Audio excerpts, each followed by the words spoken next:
পর্দা মানেই শুধু একজন মানুষকে ঘরবন্দি করা হবে, পর্দা মানে একটা মানুষকে একেবারে কাপড় চোপড় দিয়ে পেঁচিয়ে তার শ্বাস নিঃশ্বাস রুদ্ধ করা হবে, এমনটি নয়। পর্দা হলো বাংলা শব্দ, এর আরবি শব্দ হচ্ছে হেজাব। আরবি শব্দ কি? হেজাব। হেজাব মানে হলো পর্দা।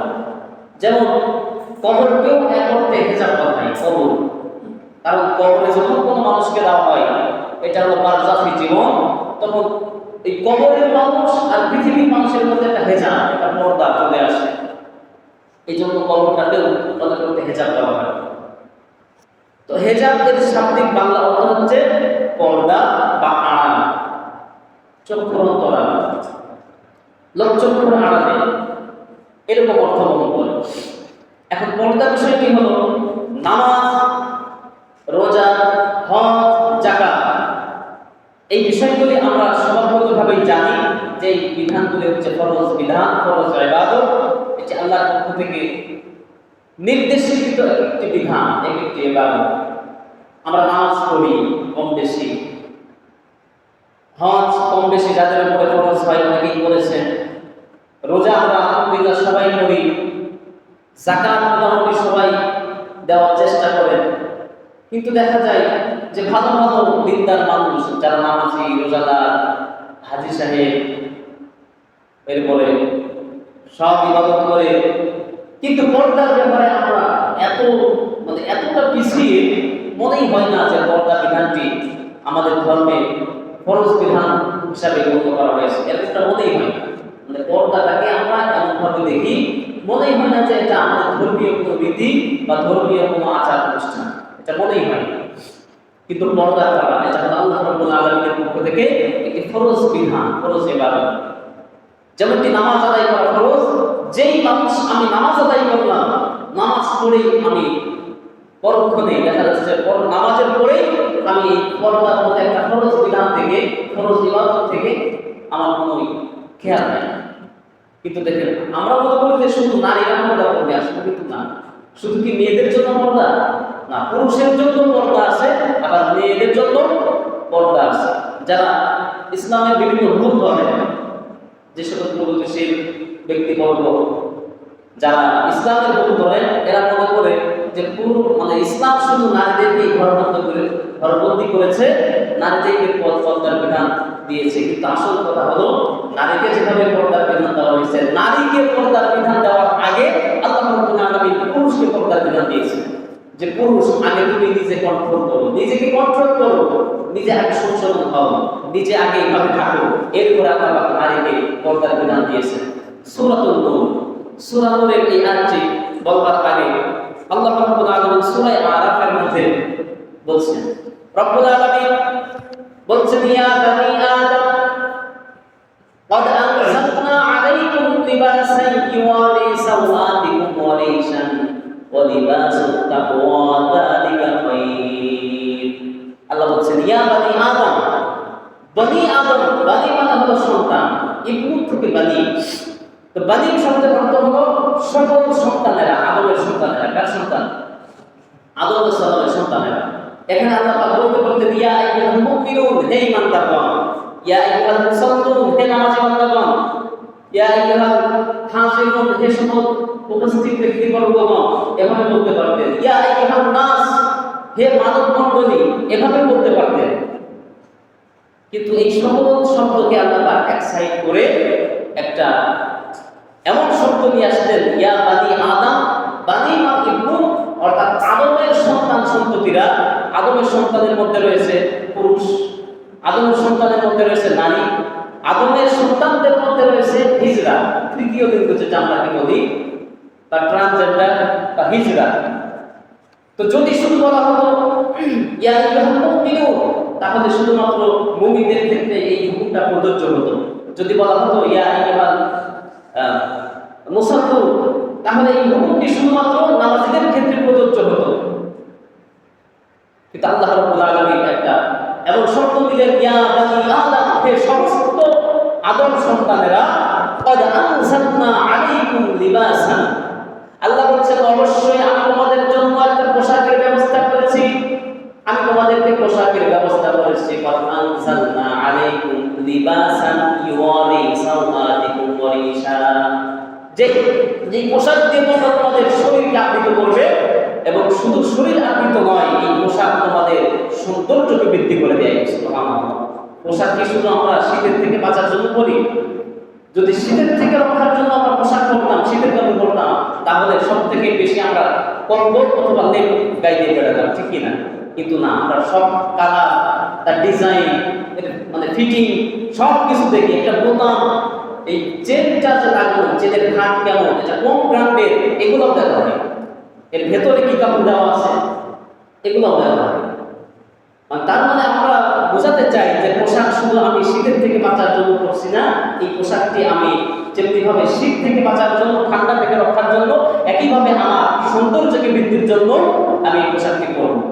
তো আল্লাহ পাক সেই একই কথা বলছেন যে ক্বাদ আনসালনা আলাইকুম লিবাসান, বান্দারে আমি তোমাদের জন্য পোশাকের ব্যবস্থা করলাম, আমি তোমাদের জন্য পোশাকের ব্যবস্থা করলাম। এই পোশাক দিয়ে কি করা হবে? এই পোশাক দিয়ে তোমরা তোমাদের শরীরকে আবৃত করো, এবং সেই সঙ্গে এই পোশাক পরলে তোমাদের রূপ সৌন্দর্য আরো বহুগুণে বৃদ্ধি হয়ে যায়। পোশাক হচ্ছে মানুষের সৌন্দর্যের প্রতীক, মানুষের রুচির প্রতীক। আপনি একটা পোশাক পরলেন, এই পোশাক আপনাকে পরিচয় করিয়ে দিবে মানুষের সামনে যে আপনি কতটা রুচিশীল, আপনার রুচিটা কেমন। এই পোশাক আপনাকে পরিচয় করিয়ে দেয়। আল্লাহ রাব্বুল আলামিন বলছেন যে বান্দা, আমি তোমাকে পোশাক দান করলাম, এই পোশাক থেকে এক তো তুমি শীত থেকে রক্ষা পাবে অথবা গরম থেকে রক্ষা পাবে, আর দ্বিতীয় কথা হলো তোমার রূপ সৌন্দর্যকে বৃদ্ধি করে দিবে। আর সব থেকে বড় কথা হলো যে পোশাক যে আমি তোমাদেরকে দান করলাম, এর দ্বারা ওয়ালিবাসুত তাকওয়া যালিকা খায়র, এই পোশাকের মধ্য থেকে এমন পোশাক তোমাদের বাছাই করা উচিত যে পোশাকগুলি পরলে পরে তোমাকে মনে হবে যে এই ব্যক্তি আল্লাহকে ভয় করে। কাকে ভয় করে? আল্লাহকে ভয় করে। বিজাতীয় পোশাক তোমরা পরিধান করো না, অর্থাৎ ইহুদি খ্রিস্টানদের আবিষ্কৃত এবং ইহুদি খ্রিস্টানদের যেগুলি ধর্মীয় পোশাক হিসাবে চিহ্নিত, যেগুলি তারা ধর্মীয় দৃষ্টিকোণ থেকে যে পোশাকগুলি ব্যবহার করে, এই ধরনের পোশাক তোমরা পরিধান করবে না। এমন পোশাক পরবা যেই পোশাক পরলে মনে হয় যে এই ব্যক্তি একটা ভালো মানুষ, নম্র, শান্ত, ভদ্র। লিবাসুত তাকওয়া, যেই পোশাক পরা দেখলে তোমাকে মানুষ মনে করে এই আল্লাহকে ভয় করে, এর মধ্যে তাকওয়া আছে, খুদাবিদি আছে, এমন পোশাক তুমি পরিধান করবে। অর্থাৎ খুব বেশি চাকচিক্য নয়, আবার খুব বেশি টাইট ফিটিং নয়, খুব বেশি আপনার মানে শর্টকাট নয়, এরকম পোশাক, স্বাভাবিক একটা পোশাক, লুজ, ঢিলে ঢালা, একটু লম্বা চওড়া, এই ধরনের পোশাক তোমরা পরিধান করবে। কিন্তু আমাদের অবস্থা হলো যে আমাদের মুসলমান সমাজে বিজাতীয় যে সকল পোশাক আদি, সেই পোশাক আমাদের মধ্যে সয়লাভ হয়ে গেছে। যুবক এমন গেঞ্জি গায়ে দেয় যে গেঞ্জির পেছনে একটা ছবি, ইন্ডিয়ান নায়িকার ছবি, আবার সামনে একটা ছবি, ইংলিশ নায়িকার ছবি। এরকম পোশাক পরে না অনেক দেখবেন যে আমাদের যুবক ভাইরা, তরুণ ভাইরা এই ধরনের পোশাক পরে, পেছনে মেয়ের একটা ছবি, সামনে একটা মেয়ের ছবি, পেছনের মেয়ের ছবি এক সাইড, মানে পুরো ফেস না, এক সাইড, আকর্ষণটা আরো বৃদ্ধি করে, একটু চুল ছেড়ে দেওয়া আছে, এরকম ধরনের ছবিওয়ালা পোশাক মানুষ পরিধান করে। এটা সম্পূর্ণরূপে হারাম, সম্পূর্ণরূপে হারাম। কোনো মানুষ অথবা কোনো পশু পাখির ছবি যদি আপনার পোশাকে থাকে, আর সেই পোশাক পরে যদি আপনি নামাজ আদায় করেন, আপনার নামাজই হবে না, আপনার নামাজই হবে না যদি কোনো পশু পাখি অথবা মানুষের ছবি আপনার পোশাকের মধ্যে থাকে। হ্যাঁ, ওই পোশাকের উপরে আরেকটা চাদর অথবা পোশাক পরলে, মানে আপনার গেঞ্জির মধ্যে আছে, তাহলে মাসআলা, গেঞ্জির উপরে আপনি শার্ট গায়ে দিয়েছেন অথবা পাঞ্জাবি পরা আছে অথবা চাদর দিয়ে আপনাকে মোড়ানো আছে, এমন অবস্থায় নামাজ হবে। কিন্তু যেই ছবিতে ছবি আছে, শুধু ওই পোশাক পরে আপনি নামাজ আদায় করলে নামাজটা হবে না। আর এই ধরনের পোশাক মুসলমানদের জন্য জায়েজ নয়, হারাম। তো এই ধরনের পোশাক থেকে আমাদের বেঁচে থাকা উচিত। বলছিলাম পর্দা, পর্দা মানেই শুধু নারীদেরকে আপনার কালো কাপড় দিয়ে বোরকা পরে তাদেরকে ঘরের মধ্যে বন্দী করা হবে, তাদেরকে স্কুলে যেতে দেওয়া হবে না, মাদ্রাসায় যেতে দেওয়া হবে না, চাকরি করতে দেওয়া হবে না, ব্যবসা করতে দেওয়া হবে না, এমনটি নয়। আল্লাহ নবী সাল্লাল্লাহু আলাইহি সাল্লামের স্ত্রী খাদিজা তাহেরা, মা খাদিজাতুল কুবরা রাদিয়াল্লাহু তাআলা আনহা, তিনি একজন ব্যবসায়ী ছিলেন। আল্লাহ নবীর কনিষ্ঠ স্ত্রী, সবথেকে ছোট স্ত্রী মা আয়েশা সিদ্দিকা রাদিয়াল্লাহু তাআলা আনহা, তিনি ছিলেন একজন হাদিসের উস্তাদ, হাদিসের বড় শিক্ষিকা ছিলেন, হাদিসের একজন শিক্ষিকা ছিলেন, প্রফেসর ছিলেন। হাজার হাজার সাহাবী এবং তাবিঈনদেরকে তিনি ক্লাস করাতেন হাদিসের 10 দিনের ক্লাস করাতেন। তো একজন নারী সে পর্দার মধ্যে থেকে সে শিক্ষিকা মানে শিক্ষকতা করতে পারে, সে ডাক্তারি করতে পারে, সে নার্সিং করতে পারে, সে অন্যান্য চাকরি করতে পারে, কিন্তু তাকে কি করতে হবে, কিভাবে স্বাধীনতা বজায় রেখে তাকে করতে হবে, অন্য পুরুষের সংস্পর্শ থেকে রক্ষা করে এবং নিজের দেহকে যেটা আল্লাহ রাব্বুল আলামিন ঢাকার জন্য ফরজ করেছে ততটুকু শরীরকে ঢেকে এরপরে সে চাকরিতে যেতে পারে। একেবারে আপনি সুন্দর করে সাজুগুজু করে একজন নারী যে চাকরি করে সুন্দর করে সাজুগুজু করে আবার যখন বাসা থেকে বের হয় পারফিউমটা মেরে দেয়, ঠিক কি না? এরকম আছে না? যত দূর যায় ও গ্রাম সবাইতে যায়। তো এটা যদি হয়, যত পুরুষ ওই নারীর থেকে সেন্ট নিল, নাকে গ্রাম নিল, সুগন্ধি নিল, তত জনের সঙ্গে জেনা করার মানে গুনাহ আল্লাহ রাব্বুল আলামিন ওই নারীর আমলনামায়, জেনা তো হয় নাই কিন্তু জেনা করার গুনাহ আল্লাহ রাব্বুল আলামিন ওই নারীর আমলনামায় রাখবেন। নাউযুবিল্লাহ। এই জন্য মহিলারা যখন বাড়িতে থাকবে তখন তার আতর ব্যবহার করতে পারে, অথবা বডি স্প্রে, সেন্ট, বিভিন্ন ধরনের যদি পাওয়া যায় পারফিউম তার ব্যবহার করতে পারে। কিন্তু বাইরে যাওয়ার সময় হসপিটালে যাবে, মার্কেট করতে যাবে, চাকরি করতে যাবে, স্কুলে যাবে, কলেজে যাবে, এমন সময় তাকে সকল ধরনের পারফিউম থেকে তার নিজের শরীরকে পবিত্র রাখতে হবে। যদি ব্যবহার করা হারাম, করতে পারবে না।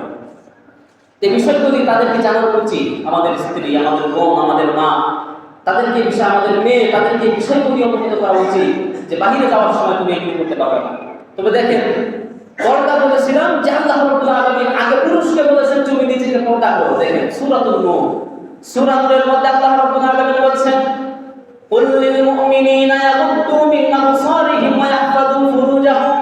কুল হে রাসূল আপনি বলুন লিল মুমিনিন, মুমিন পুরুষদেরকে বলুন, ইয়াগুদ্দু মিন আবসারিহিম ওয়া ইয়াহফাযু ফুরুজাহুম।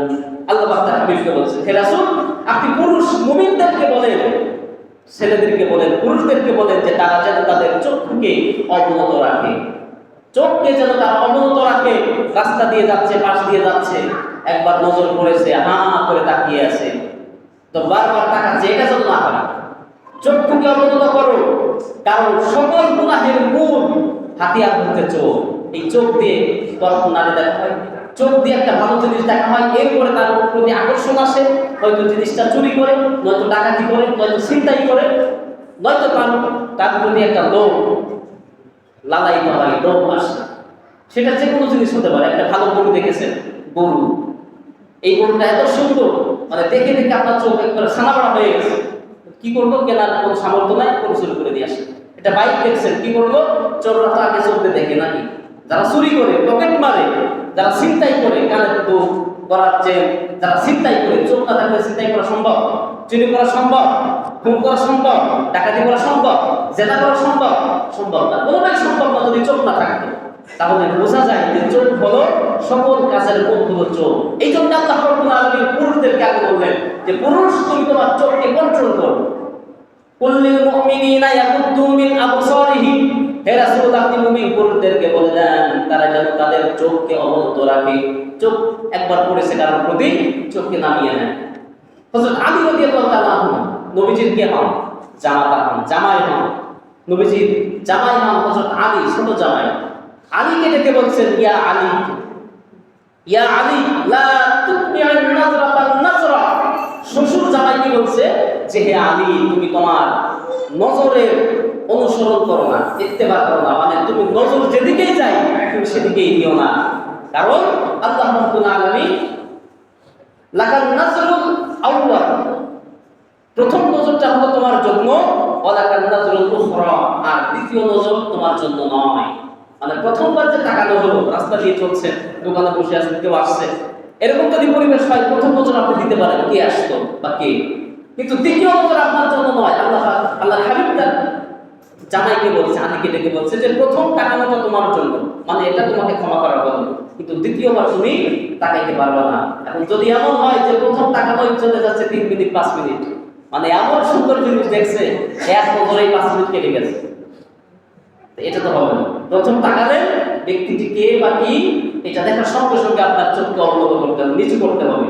মানে বুঝতেছেন তো, কোন পুরুষকে দেখলে আপনি নিচু করতে নিয়মতি নয়, যে আপনার গায়রে মুহাররাম, যার সঙ্গে বিবাহ করা যায়, দেখা করা হারাম, এমন নারীর দিকে যদি কারো চোখ পড়ে কোনো পুরুষের, তো নবীজি বলছেন প্রথম নজর দেখা যায়।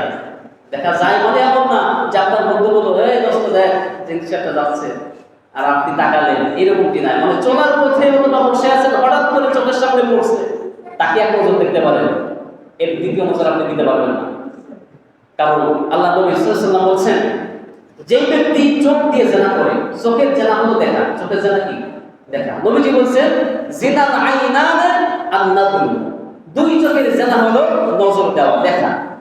জিনাল উযুনান, দুই কানের জেনা হলো ইসমা, শ্রবণ করা। খারাপ জিনিস আপনি শুনলেন, কোন খারাপ জিনিস, খারাপ গান, বাদ্যযন্ত্র আপনি শুনলে, এটা হলো আপনার কানের শ্রবণ শক্তির জেনা করা।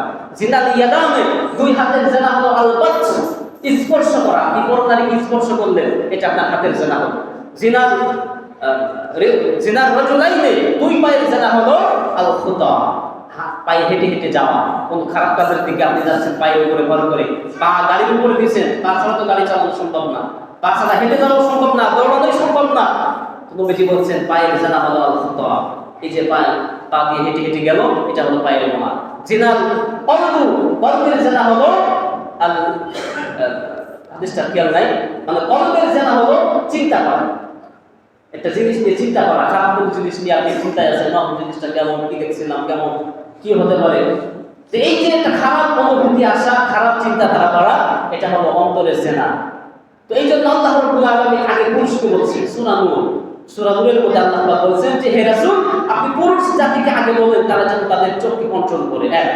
দ্বিতীয় নম্বর হলো قل للمؤمنين يغضوا من أبصارهم ويحفظوا فروجهم, এই পুরুষ জাতি যেন তারা তাদের লজ্জা স্থানের হেফাজত করে। কারণ জেনা করার জন্য লজ্জা স্থান থাকার দরকার আছে না নাই? হাত দিয়ে জেনা হবে, সেটা হাতের কাজ, এটা পূর্ণাঙ্গ জেনা। চোখ দিয়ে দেখবেন, এটা চোখের জেনা, কিন্তু এটা মানে পরিপূর্ণ সেই জেনা না। পা দিয়ে জেনা হচ্ছে, জবান দিয়ে হচ্ছে, কান দিয়ে হচ্ছে, কিন্তু এটাই কিন্তু বড় জেনা নয়। বড় জেনা হলো যে সেটা যৌনাঙ্গ দিয়ে যে কাজটি সংগঠন করে, এটাই হলো প্রকৃত জেনা। তো নবীজি বললেন, হাদিসের মধ্যে আসছে, ব্যাখ্যার মধ্যে আসছে, নবীজি সাল্লাল্লাহু আলাইহি ওয়াসাল্লাম বলছেন যে মাইয়ুমিনু লি মা বাইনা লিহিয়াইহি ওয়া মা বাইনা রিজলাইহি আদখালাহুল্লাহুল জান্নাহ। আল্লাহ নবী সাল্লাল্লাহু আলাইহি ওয়াসাল্লাম বলছেন, যেই ব্যক্তি, যেই মুসলমান দুইটি জিনিস আমার কাছে আমানত রাখতে পারে। কয়টি জিনিস? দুইটি জিনিস। মা বাইনা লিহিয়াইহি, লিহিয়াইহি মানে এই যে গালের মধ্যে একটা জিনিস, দুই গালের মাঝখানে জিহ্বা, দুই গালের মাঝখানে কি থাকে? দুই চোয়ালের মাঝখানে জিহ্বা। নবীজি বললেন যেই মুসলমান তার জিহ্বা, ওমা বাইনা লিহিয়াইহি ওমা বাইনা রিজলাইহি, দুই পুরুর মাঝখানে, দুই পায়ের মাঝখানে লজ্জা স্থান, হোক সে নারী অথবা পুরুষ, নারী হোক বা পুরুষ হোক, যদি কোনো মুসলমান মুমিন এই দুইটি জিনিস আমার কাছে আমানত রাখতে পারে, অর্থাৎ এই দুইটি জিনিস দিয়ে কারো ক্ষতি করবে না, সে মিথ্যা বলবে না, কারোর সঙ্গে জেনায় লিপ্ত হবে না, তাহলে কি করবো? আদমানাহুল্লাহুল জান্নাহ, আমি ওই ব্যক্তির জন্য আল্লাহর কাছে জান্নাতের জিম্মাদারি হয়ে যাব। সুবহানাল্লাহ। দেখছেন কত বড় কথা। একটা হলো জিহ্বা মানে জবান, জবান দিয়ে সে মিথ্যা বলবে না, আমাদের ক্ষতি করবে না, জেনায় লিপ্ত হবে না, খোঁজ বলবে, পরনারীর সাথে খোঁজ বলবে, সে লিপ্ত হবে না। আর নাম্বার 2, সেটা লজ্জা স্থান দিয়ে কোনো ধরনের অপকর্ম করবে না। এই দুইটি গ্যারান্টি যদি সে আমি রাসূলকে দিতে পারে, আদমানাহুল্লাহুল জান্নাহ, আমি ওই ব্যক্তির জন্য জান্নাতের জিম্মাদারি হয়ে যাব। সুবহানাল্লাহ। কিন্তু দেখেন আমাদের অপরাধ কিন্তু এই দুইটি দিয়ে, একটা হলো জবান, জিহ্বা, আর একটি হলো আমাদের লজ্জা স্থান, নারী হোক চাই পুরুষ। তো যদি এই দুইটি জিনিসকে আমরা কন্ট্রোল করতে পারি, নবীজি বলছে ওই ব্যক্তির জন্য আমি তাকে সুপারিশ করে জান্নাত দেব, আল্লাহর কাছ থেকে জান্নাত পাইয়ে দিব। আর যদি এখানে যদি আমরা কেস খেয়ে যাই, বাঁচার কোনো উপায় নেই। তাহলে আল্লাহ রাব্বুল আলামিন আগে পুরুষ জাতিকে বলতেন যে পুরুষ তোমরা আগে পর্দা করো, আগে চোখের পর্দা করো, আর এবং তুমি তোমার লজ্জা স্থানের হেফাজত করো, পর্দা করো।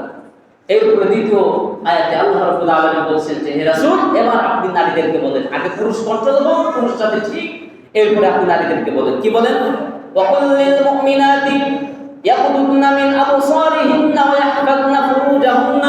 হে রাসূল, আপনি পুরুষ, হে রাসূল, আপনি মুমিন নারীদেরকে বলে দেন, মুমিন নারীরা যেন তারা তাদের চোখকে অবনত রাখে এবং তাদের লজ্জা স্থানের হেফাজত করে। নারীদেরকে যেভাবে নির্দেশ দিলেন, পুরুষদেরকে একইভাবে দেওয়া হয়েছে, কিন্তু পুরুষদেরকে দেওয়া হয়েছে আগে। পুরুষ জাতি ঠিক, এরপরে নারীদেরকে বলা হচ্ছে যে নারী তোমরা এখন তোমাদের চক্ষুকে হেফাজত করো। কোন ছেলেকে দেখলে বারবার দেখতে মন চাচ্ছে, নাম্বার দিলে ভাইয়া আপনার নাম্বারটা দেন তো, মানে এরকম হয় কলেজ ইউনিভার্সিটিতে মার্কেট করতে গেছে। তো এইরকম কোন নারী যদি কোনো ছেলের উপরে এরকম আকৃষ্ট হয়, একবার দেখে বারবার দেখতে মন চায়, বুঝতে হবে যে ওই নারী জেনার দিকে অগ্রসর হচ্ছে। এটা সম্পূর্ণ হারাম, সম্পূর্ণ নাজায়েজ কাজ। এরকম কাজ কোনো মেয়েদের দ্বারা, কোনো মুসলমান নারীর দ্বারা হওয়াটা সমীচীন নয়। দ্বিতীয় কথা হলো, আল্লাহ নবী সাল্লাল্লাহু আলাইহি ওয়াসাল্লাম তার স্ত্রীদেরকে বলছেন, দেখেন আমরা তো অনেকে আছেন স্ত্রীদেরকে আমরা এগুলি বলতেই পারি না, আমাদের ভয় পায়, স্ত্রীদেরকেই ভয় পায় যে সর্বনাশ, যদি নামাজের কথা বলি, পর্দার কথা বলি, একটু বোরখা পরে বাইরে যাওয়ার কথা বলি, কি জানি অশান্তি সৃষ্টি হয়, কি দরকার এত অশান্তি করার না। যেখানে আল্লাহ নবী সাল্লাল্লাহু আলাইহি ওয়াসাল্লাম তার থেকে মর্যাদাবান কোন পুরুষ জমিনের মধ্যে আর কেউ আছে নাই। তার থেকে মর্যাদাপূর্ণ স্বামী কোন স্ত্রীদের কাছে আর হতে পারে না। তার থেকে মর্যাদাপূর্ণ এবং তার থেকে বড় কোন পিতা কোন মায়ের কাছে হতে পারে, মেয়ের কাছে হতে পারে না। সব দিক থেকে নবী সাল্লাল্লাহু আলাইহি ওয়াসাল্লাম তিনি ছিলেন পাওয়ারফুল একজন ব্যক্তি এবং সম্মানিত ব্যক্তি। সেই নবী তার স্ত্রীদেরকে ডেকে বলেছেন, আল্লাহ রাব্বুল আলামিন সূরা আহজাবের মধ্যে বলছেন, ইয়া আইয়ুহান নাবিয়্যু কুল লিআজওয়াজিকা ওয়া বানাতিকা ওয়া নিসাইল মুমিনিনা ইউদনিনা আলাইহিন্না মিন জালাবিবিহিন্না। পর্দার ব্যাপারে আল্লাহ নবী বলেছেন, আল্লাহ পাক তার হাবিবকে ডেকে বলেছেন, হে হাবিব, হে আমার রাসূল, কুল লিল মুমিনিন, ইয়া আইয়ুহান নাবিয়্যু কুল লিআজওয়াজিকা, হে রাসূল আপনি আপনার স্ত্রীদেরকে বলেন, আপনার যে কোনো স্ত্রী আছে সবাইকে বলেন, কুল লিআজওয়াজিকা ওয়া বানাতিকা, আপনার চারজন কন্যা সন্তান আছে, এই কন্যাদেরকে আপনি বলেন, অর্ডার করেন,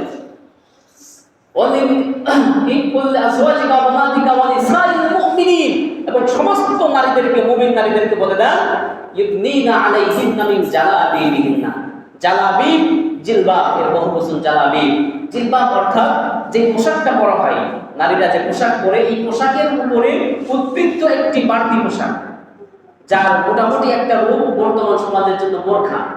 মোটামুটি একটা রূপ, কারণ বোরখা তো কোনো মেয়ে খালি গায়ে পরে না, খালি গায়ে পরে না। বোরখার নিচে একটা কাপড় থাকে, পোশাক থাকে, জামা থাকে, অন্য কোনো ড্রেস থাকে, এর উপরে বোরখা দেয়। এই বোরখাটা এবং যে হেজাবটা পরা হয় বোরখার সঙ্গে, এটাকেই মোটামুটি বলা হয় যে এটা ছিল জিলবাব। দেখে নবীজির জামানায় যে সকল পোশাক মেয়েরা পরতেন, নারীরা পরতেন, সেটা মোটামুটি অ্যানালাইসিস করলে দেখা যায় যে সেটা ছিল তিন ধরনের। কয় ধরনের পোশাক নারীরা পরতেন? তিন ধরনের।